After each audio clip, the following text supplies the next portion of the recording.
what is interesting is when you don't expect something, or it's not a goal, it's not something you're looking to achieve or go forward, it makes it even more special, I think, in many ways, because I didn't come here to the US to play rugby for the USA. I just came to have a great time, play the sport I love, and got to meet some brilliant people along the way. And then the journey ended up on the World Series. And those that don't follow the World Series, it is a remarkable event. It's like the Grand Prix of rugby. You go to 10 stops around the globe, and these destinations are remarkable. So we got to go to the Middle East, got to go to Dubai. We got to go to Hong Kong, playing that famous Hong Kong Sevens. We were in Singapore. We were in Bangkok. The US hosted its own leg back then in San Diego. My parents flew out and got to, actually, this is quite funny. So even though I was married, we haven't had a proper ceremony for my family in South Africa because we had to do it sooner than later. So they hadn't met my in-laws yet. And so it was brilliant. So they met all for the first time, the family in San Diego at the San Diego Sevens, and they got to watch us as the USA run out and play rugby there, which is really great, you know. Welcome to Future Driven. I'm Adam Kopp, and on this podcast, I talk with entrepreneurs and industry professionals about the challenges and the wins in their business. See the vision, drive the future.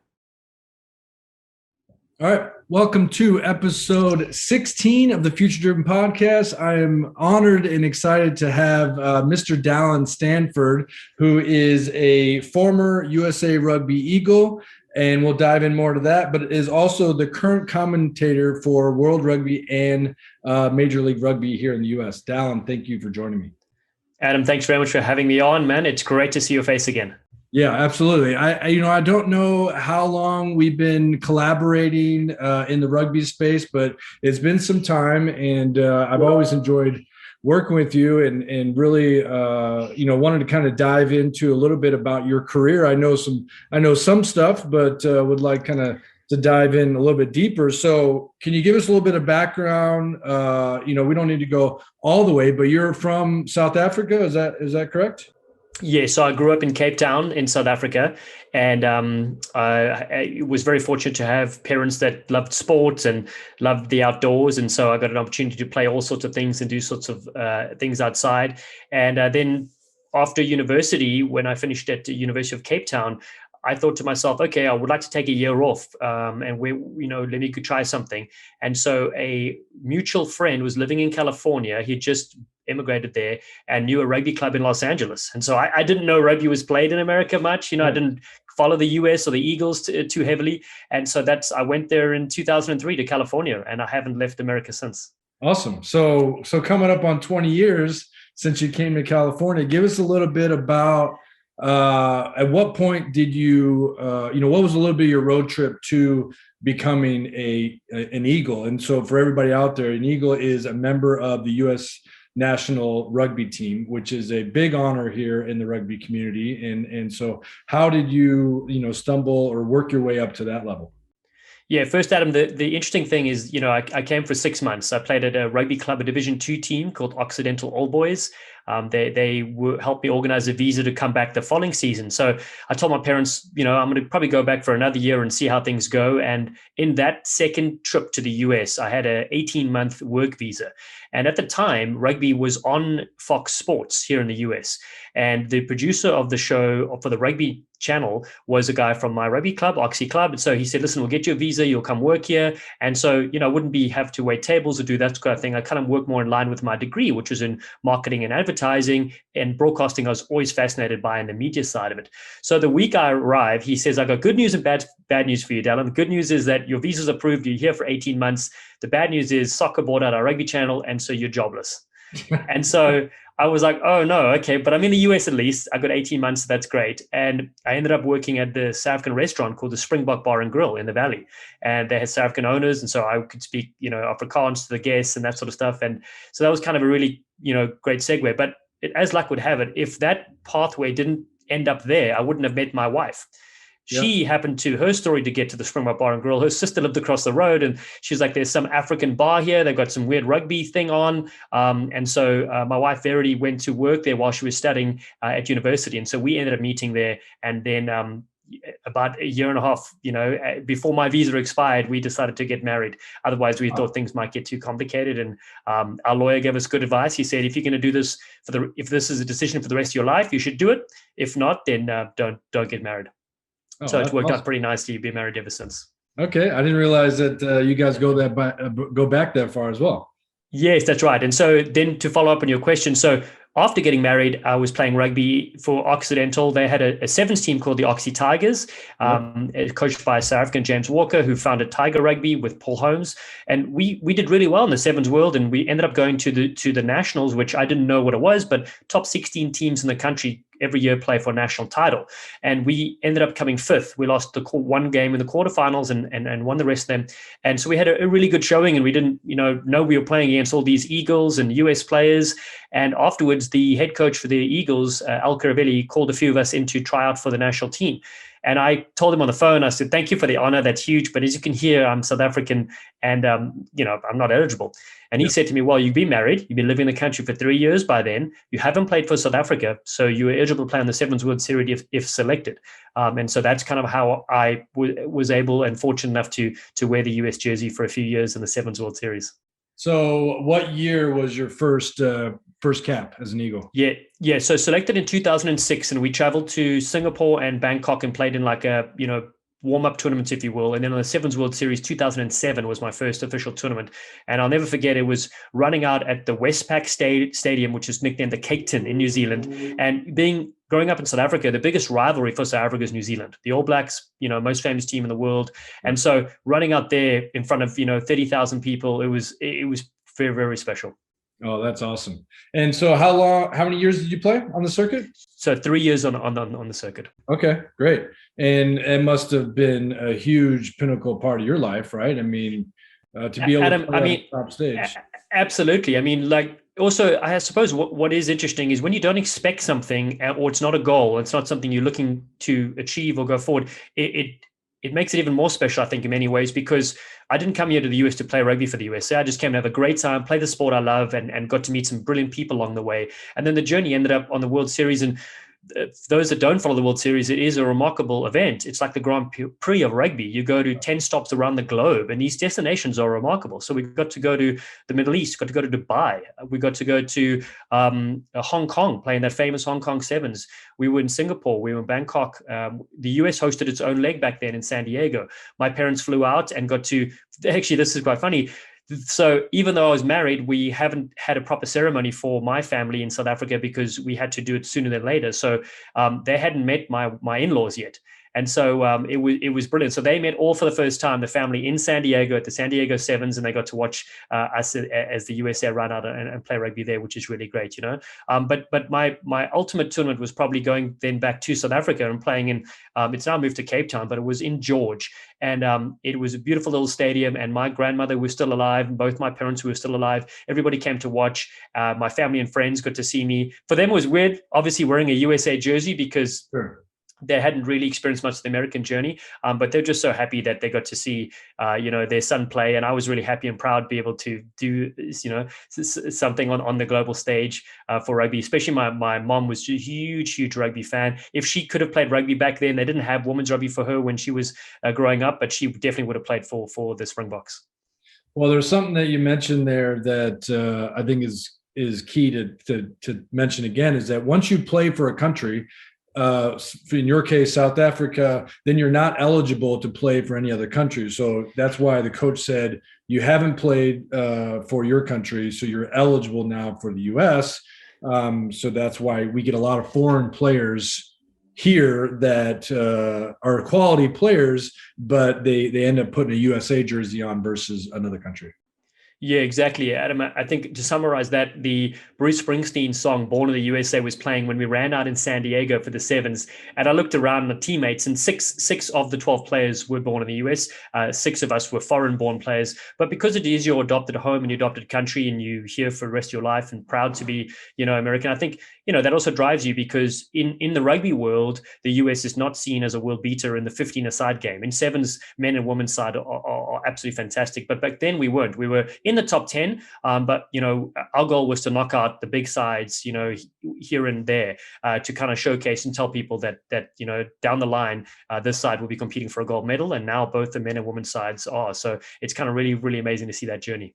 Yeah, so in roughly 12, 13 years since you played, and it sounds like you were, a medium pack contender back then, Yeah. middle pack, if you will. But now the US on the seventh circuit, different than the 15s, is US is very much a competitor and is and has grown in the last couple of years to be, almost a favorite. Is that accurate?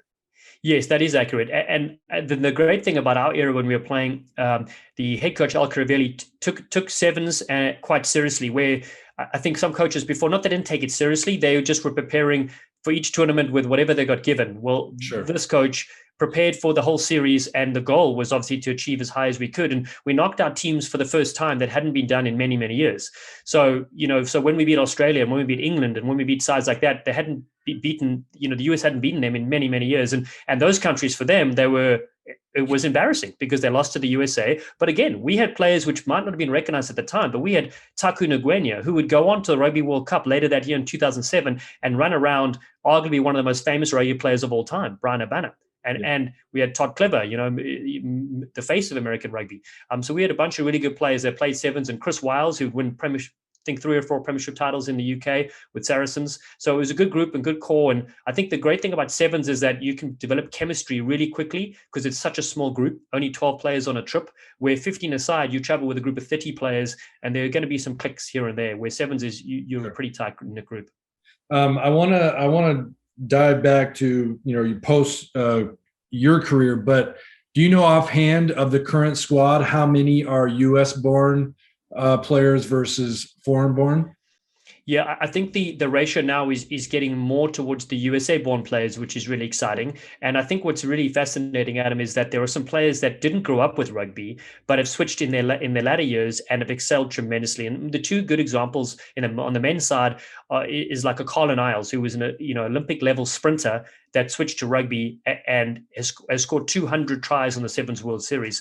And as a stat, not many people have 100 tries. So that just is remarkable. And then Perry Baker, while he has rugby experience in the past, also comes from arena football background and other sports. But those two players are world beaters. And Perry Baker was won Player of the Year twice in the World Series, which is unheard of for an American player to be nominated, but to win twice, it hasn't been done before. And then the women's side, you have players like a Lev Kelter who have come from, ice hockey background, a soccer background, and captains the US. And when she's carving up people in the World Series, people think that she picked up rugby at age 5. But it's not. It's more like in their 20s. Naya Tapp is another good example. So that's what's really exciting, Adam. And I know a lot of people have always said the cliche that when American athletes realize how exciting rugby is, then there will be a world beater.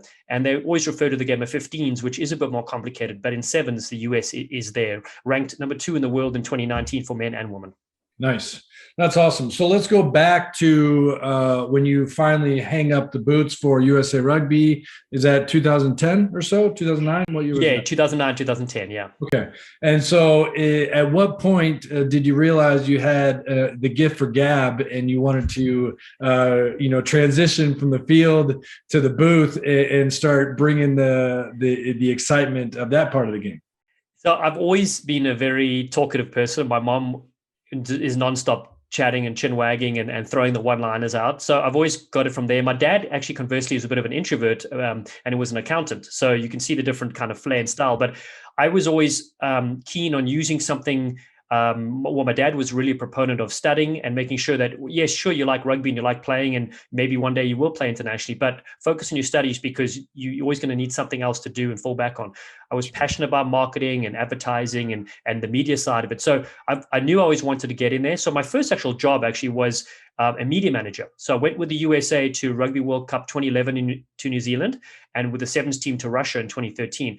And being the link between the players and the staff and the media was kind of great because I'd been a player, so I knew what their requirements were, not to bother them, and which times were appropriate and how to make that work. And then the other side of it, I had the background, a study background of the marketing and media side of it. So that was really cool. But it was at that 2011 World Cup that I actually got to see for the first time properly how the booth operated. So the USA were playing and I got to see the commentators because they asked me for the pronunciation of the players. So I got to see, wow, they get paid to talk and the rugby game's going on. I'm like, this is unheard of, right? I mean, well, what a dream job. and having the best time. They're going to the best places. So it was something that always intrigued me. I didn't know at the time how would I get there, but I got my opportunity not long later. In 2012, the city of Glendale, Colorado, had spent a lot of money building Infinity Park, their purpose-built rugby stadium. They needed commentators. Right there.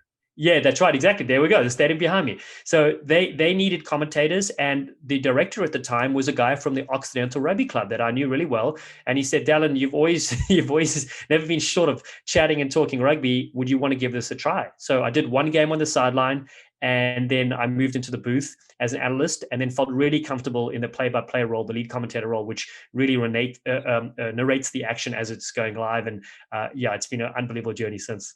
Well, I mean, I played, was an active player at the club level, the amateur level, and in the years that we're talking about, 2005 to 2010, and just the amount that the game has grown in the last 10 years has been amazing. So as you got your first opportunity with Glendale, which was arguably one of the first like professional rugby dedicated fields in America, and then transition. At what point did you feel like you hit the big stage with becoming a World Rugby commentator? What year was that? Yeah, so that happened in 2015. I was commentating for a few years at Glendale. I did some USA international matches, which was a big deal. To do a test match is massive, and a real honor to be able to call the action, and also I suppose because I'd been in the landscape for so long, I knew a lot of the players, the current players I'd played with in the sevens realm or in 15s when I was playing at Belmont Shore, a club I moved on to later after the Oxy days. So it was really cool to be able to know the inside information about the players, a bit about their families and a bit about some of the humorous moments maybe they got involved in, or a nickname or two. So I think that was kind of nice to have that as an asset. And then in 2015, World Rugby were looking for commentators on the Sevens World Series. Number one, they wanted North America more represented, and number two, they also, I found this out later, but they also wanted a South African voice on the series because South Africa is a dominant side, top three side in the world on the men's side every single year.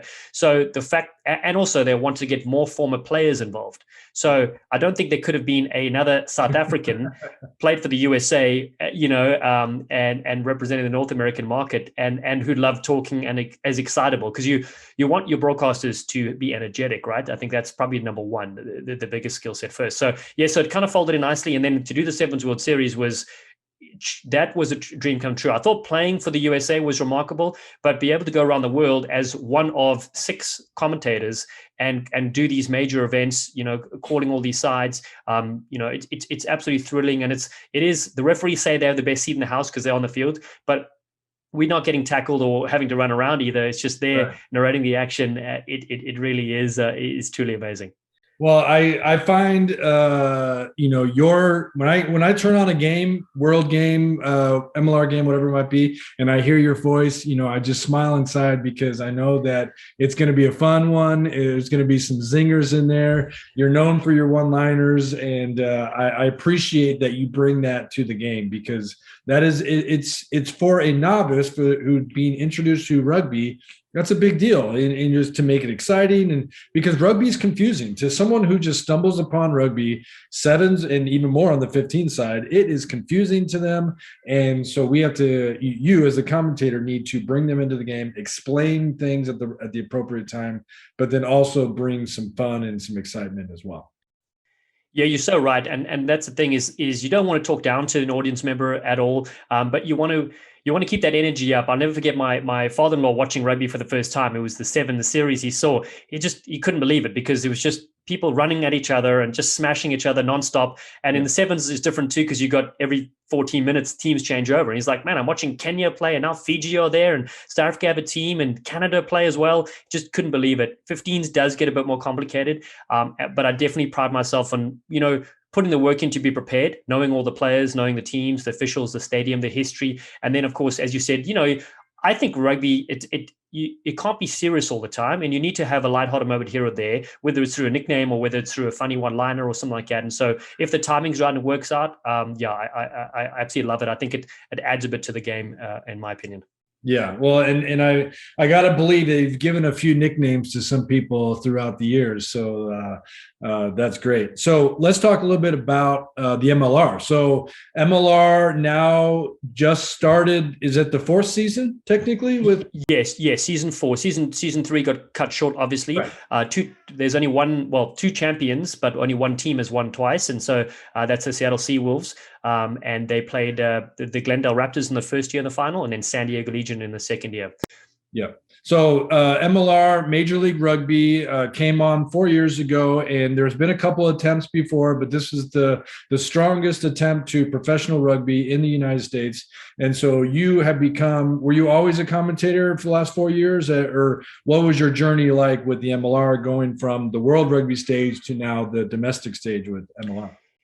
Yeah, so it's been so busy on my normal schedule, and again, it is tricky. What people see is they obviously it is a really exciting life in terms of traveling around the world and traveling locally as well. But does take a strain on relationships and spending time with your loved ones as well. So my 2019 year was the busiest one to date, and in a way, it's been really nice, having a more flexible and relaxed schedule. But for example, in 2019, so you've got Major League Rugby, which is week in, week out action for 20 weekends, and in between that, I'm doing the Sevens World Series, which is a big shift because there's 2 tournaments always back to back. So maybe I would go to Dubai and then South Africa, but obviously you need to get there a few days ahead of time. So it's a 2.5, 3-week journey. I went to Argentina to do the under-20 World Rugby Championship. We were there for a month. It was a long time. And then Japan was a month trip as well for the Rugby World Cup 2019. And so it's a lot of traveling. It's a lot of work. The Major League Rugby ones are much easier at times because it's, one day there and back. Sometimes you stay the night. Now they've got a remote model. So we'll go and commentate games, which is a bit more complicated because you're just calling it from a large screen as opposed to being at the stadium and getting to see the full vision and getting the atmosphere. Yeah, that's got to be tough.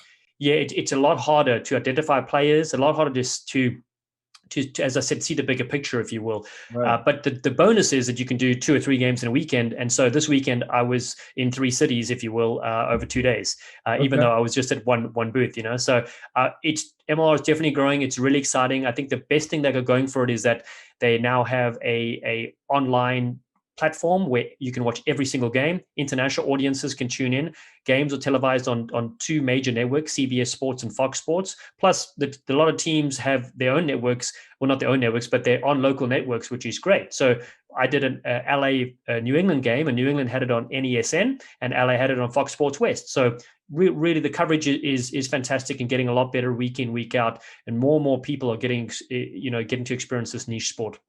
Okay. So speaking of New England, I've seen your, connection to New England. Do you have an official role over there, or what does that relationship look like? Yeah, so I first want to say that getting into the rugby space, you mentioned like it's a niche market, it really is, and there's only a limited number of jobs obviously in rugby, and they could be in varying types. You could be a volunteer coach, or you could be a paid commentator. It's a interesting one for me personally. I've always loved the sport. I love the main things I love about it. I was actually playing the sport's really fun and really exciting, but you get to meet people from all walks of life. The values that the game brings are very important on and off the field, and I stand with those, through thick and thin. And so my first real job, full-time job, was working for Play Rugby USA in Los Angeles, working with inner city kids, promoting rugby's values amongst young boys and girls. And that was an absolute thrill. Did that for 7 years. We managed to grow the program from 50 kids to 5,000 kids in LA. And it was so exciting. I'd go to a tournament on the weekend, and you'd have all these elementary and middle school young boys and girls just thrilled that there's a sport that they're good at and they love it. And it's a teamwork. There's no individuals. It's flag, so it's non-contact. So the parents are really happy about that. So the game growing provides more and more opportunities, which is really exciting. And so for me, I've always wanted to work full-time in the sport, but not always one particular role. So getting to the Free Jacks as an example, I knew that I can have a few different consulting jobs For example, commentary is my main one, but that fluctuates. 2020, we didn't commentate much, right? But then obviously this year now it's going to be super busy. When it's not busy, then I can pick up on the other rugby jobs. So that's kind of what I've always tried to do. So with the Free Jacks, they needed help with their content creation, especially in the off season when they weren't playing any games. And so, they wanted me to help out there, interview the players. Some were overseas at the time and things like that. So, I do a bunch of different things with them, remote things. And for example, one of them now is a coach's corner, speaking to the head coach after the weekend's match, going through the, what worked, what didn't work and things like that.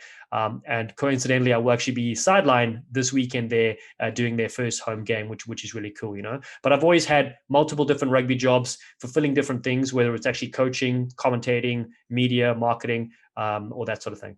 Yeah, no, I knew going into this podcast, we would have multiple hats going on and off of your head, which is great, and that really just shows your true entrepreneurship and the path you just kind of took us to is really amazing, and you're right. I mean, I also get to work within the rugby space, and I've found so many great relationships and great people, and the connections have been amazing, and it's only going to get better over the next 10 years. And before we talk a little bit about the future, I think what you're doing, I feel like what you're doing with New England, which, I'm just kind of heard a little bit about it, but what I've seen on social is you're raising the bar for all the clubs in the MLR, New Jacks, by bringing on a media content creator to dive in deeper to the next level, to bring in new fans, to start to engage more about the players.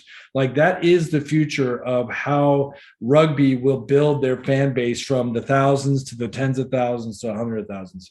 And that's what needs to be done from all. So there, what is it, 15 clubs, 14 clubs?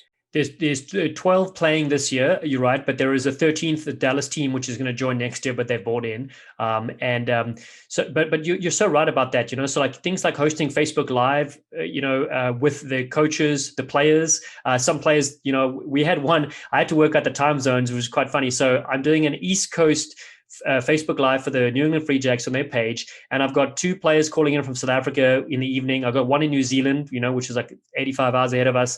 The coaches in New Zealand as well. We got people on the West Coast that haven't relocated here yet. So we had all these different countries that play, and Dougie Fife in Scotland. And so it's a really cool way to connect people in the audience. And you're right, people are more available these days as well. Plus we've got the mediums to explore those and bring people closer. And I think that's a very important role that we play. And particularly now with COVID, where you don't normally have that face-to-face interaction, at least you're able to do something digitally and get people in front of folks and answer questions, or get the fans involved a lot more than in the past, which is really cool. Yeah, and of course, the digital does not allow us to be face-to-face, but the speed, you could do multiple interviews in a couple hours versus being face-to-face. You either all have to be in the same location or whatever. So yeah, that's great. So now here we are. We're in the fourth season of the MLR. When does the 7 Series start again? So technically, the 7 Series, there's still some penciled in plans for in the next few months, but it seems to be confirmed the Singapore and Hong Kong sevens would happen end of October, beginning November, and then end of November, beginning December would be the Dubai and Cape Town sevens. So we'll see how that works out. If it all happens, it would be really exciting. I was on the schedule to do Hong Kong sevens last year, but we didn't quite get there with the pandemic. And I've been fortunate enough to play there and go as a fan as well before, but never work in the booth there. So that would really be one for the bucket list. Which is, that's on a lot of people's bucket list. I've been to Hong Kong, but I've not been to the Hong Kong World Sevens, and it is a dynamic stadium from what I can tell. So, yes. So World Series Sevens is coming up, but MLR is here right now. We're going to go through this season, the fourth season. What do you see now, kind of switching to the future of Dallen Stanford and the future of the game? What do you anticipate over the next couple of years for you personally, and on how you want to go? Where do you want to go? Well, firstly, I want to say that we're in an exciting place in rugby, and it's been, developing over the last 20 years or longer. I've really noticed the youth game pick up a lot, and that is something I'm passionate about. So I would like to get back into, youth development role guiding young boys and girls who might not be interested in other sports or other avenues, but find an interest in rugby, whether that's contact or non-contact. I'm a bigger fan actually of introducing newer folks to the flag version or non-contact version, because it's just an easier pickup for everyone. And I love the vehicle it provides to help young kids into being more confident, making more friends, and also those being a mentor to younger people, because I had that when I was growing up, and that really made a big impact on my life. Outside of my parents, my coaches were the ones I looked up to. And so those are the ones that kind of, guided you along the way. So I definitely would like to get into that role again. In terms of rugby as well, what I've noticed is that because there's professional rugby now, you've got 11 regions in the US and one in Canada that are promoting the game in their community and going around and increasing the access of play to all these young kids and people, and providing full-time opportunities to work in the sport. And I think that's really exciting. So for me, I'm going to continue being a broadcaster because it's what I love and passionate about that as well. I don't know. We'll see how the rest of the World 7 series goes and things once the pandemic clears up as well and people can travel. That will be really exciting as well, because I think the nice thing to know is that for an American, we tend to focus on American sports, and it's nice that rugby is a sport that is played all over the world. And so when people get to see that, they understand different cultures and get to see people from everywhere. So there's nothing better than going on tour and you have the Sevens World Series showcase event to introduce people to the sport and what it can do for people and lift nations. That's the thing, is growing up in South Africa, our favorite moments were on a Saturday. Everybody wore your green and gold rugby jersey because the Springboks, your home country, was playing against another country, and that united the people in the area, united the country. As opposed to having a professional football franchise in one region against another region within the country, dividing already the people up as it is. So I think rugby has those vehicles and has that tools. And obviously the iconic story of Nelson Mandela in South Africa. I remember as a young kid in 1995, when he had come out of prison after serving 27 years and was the president of South Africa, and we hosted a Rugby World Cup for the first time ever after being isolated from international sport. And he wore a number 6 jersey, which was of the captain at the time, Francois Pienaar. And it was just amazing. So, everyone looking up to that, doesn't matter the color of your skin, you felt that, well, if this president is willing to unite, a divided South Africa, I need to do the same. And so the sport still has that. Having Sio Kolisi as South African captain lift the 2019 Rugby World Cup trophy, first Black South African captain ever, and to host the trophy, it was really meaningful. And every country goes through its own political issues, and every country has a lot of problems. But I think sport can help along the way, and I'd like to be a part of that as well. Oh, that's amazing. So I don't know this answer or the question or the answer to this question, but has USA won the World 7 Series yet? So the US has won stops on the series, right? And so. But now that's a big moment, because before we mentioned in my era, I think we got to a semi-final, which was the highest we achieved. Just after I retired in 2010, they got to a final, but lost. And then when Mike Friday took over, and he'd been at the helm now for about 5-6 years, they won the London Sevens in 2015, I think it was, for the first time ever, first tournament. So since then, the US has been winning tremendously. I sound a bit like an old politician. They've been winning tremendously. Now, in 2019. The US was the only side in the men's series to play in all 10 semifinals, and ended up making a few finals and won a few finals as well. They haven't won the actual World Series yet. Second is the highest the men and the women have achieved, and that would happen in 2019. But saying that, if you're able to win a tournament, even if it's 4 times in a year or 5 times in a year, that means that when the Olympics roll around, you have a chance to medal or have a chance to win it. And that's really exciting. It's not just an outside chance. You've been there, you've done it. And so that's why we know as people in the rugby community that as soon as America watches an Olympic Games and sees the women's team or the men's team winning gold or even just placing, they were like, oh, wow, we have a team. And that will unlock a bit more of the financial, aspect of the game, which is one of the biggest areas we're missing here. Yeah, and that's a good point. Was it 2016 that the Olympics was in the Rugby Sevens was in the Olympics first time? That's right, in Rio de Janeiro. Unfortunately, we didn't do very well on the field. And so that, we weren't covered as much because we didn't feature. Right. But then, and I'm blanking here, what happened to 2020? It just got pushed?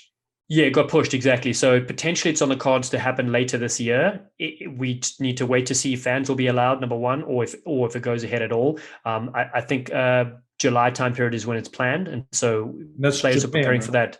Japan, that's right. The tricky one is that imagine you're an athlete, not just rugby, but preparing for other sports. Everything is built into your preparation cycle. You geared up and ready to go for that moment in time, and of course, when it got pushed back for so long, people are in limbo. And for a contact sport like rugby, you need to be sharp. And so the World Series was a good tool because you could play the World Series, weekend after weekend and get ready for the Olympic Games. Now teams have had to adapt and things like that. So it's very tricky and complicated, obviously, if you're a part of that team right now getting ready for Tokyo. Yeah. Oh, absolutely. Yeah, I wasn't even thinking about that, but the Olympics is a huge part of the growth of the game as well. And then let's hope that USA is planned to host a Rugby World Cup here in the next 10 years. I don't know if you have any insight or what the latest is on potential of that.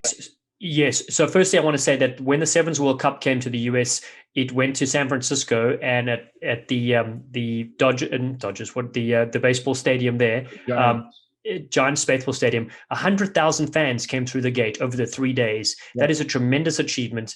It was a beautiful weekend, an unbelievable setting. The rugby was spectacular. So that was a glimpse of what a Rugby World Cup could be, which obviously is 6 weeks long and in different places and different venues. There is a huge amount of interest to have a World Cup here in the US. 2031 might be the most likely one where it would be. 2027 is when some people have speculated it could be here, but I think it's probably 2031. And when that does happen, the great thing is that Major League Rugby, would have a tremendous head start on growing the game in different communities around the country. It would have been on TV for well more than 10 years then, which is great too. So all that is going to lead into a very successful Rugby World Cup when it eventually does come this way. And don't forget the Olympic Games too in 2028 that's hosted in Los Angeles. Rugby will be on display as well. And with a home side, hopefully our women's and men's Eagles can medal there too. Wow. So the next 10 years are going to be very powerful for rugby in the United States. And kind of what you said, it's almost like the last 20, 30 years has been like brewing for this decade for it to just really explode. So it really has. It really has that. And most people asked, they knew I was involved with the Sevens World Series, and the men's and women's teams are so competitive. For 15s, though, the women's team's very competitive. Semi-finalists last time, losing to the champions New Zealand. But the men's side of it, everyone asked, the big question is, when will the US be able to compete with the top 10 sides in the world? And in all honesty, you couldn't really answer that question properly without having something like Major League Rugby in the country, without having professional rugby here, and growing the depth of players here in the US, as opposed to sending our players overseas all the time to gain experience. And so as a US coach, you need to see your players in action against each other in a competitive league, not just made of American players, but having international players here too to raise the level, which is great. So there's some really high profile names that are linked to Major League Rugby that are showcased in different teams. And so now with MLR here, you can see the US competing down the line. It's still going to take a while. It's still going to take another 6 to 8 years. But at that point, we could be what Japan was in the last World Cup, where they upset huge nations in the Rugby World Cup at home, and made the knockout rounds for the first time in history. Yeah. Yeah, and for clarity, MLR is 15s aside versus sevens. We've been ping-ponging back and forth between it because it's pretty natural. But for those into rugby or new to rugby, I should say, MLR is a great place to start. And then sevens World Series on the national stage is where the U.S. is both men's and women's, to your point. And that's a big point as well. I mean, you have been great at mentioning both sides, and because that's a huge part of rugby. Rugby is we always say it's we'll take all sizes, right, of people and talent levels, and it's the exact same game, same ball, same everything, same field for men's and women's, and that's a big part of the sport. Yeah, it's definitely one of the selling points is that the equipment and everything is the same, the laws are the same, and so it's really exciting. And I think what the World Seven Series, what they did a good job too is combining some of the tournaments. So in Dubai and Cape Town, the men's and women's teams would play at the same venue, and so it'd be really nice because the audience as a fan, you're watching the women's Eagles play and then the men's Eagles. You're watching the Black Ferns play for New Zealand, then the All Black Seven side. So that's really exciting. It really helps grow the game and helps showcase the sport as well. And some of those, well, I will say as a commentator, that's really busy because now you're preparing not just 16 teams, you've got 28 teams of names and pronunciations and countries. So there's a lot of work that goes into it, but it's really great to highlight, both the women's and the men's game. Yeah, that is awesome. So, Dallen, I really appreciate your time. You are for sure future driven, and I am excited to see follow your career over the next 5 to 10 years. And as rugby grows, I know you will too. So, looking forward to it and appreciate your time today. Adam, thank you very much, my friend. You've got more steps than the Great Wall of China. Thanks for having me. I appreciate that. Thanks, Dallen.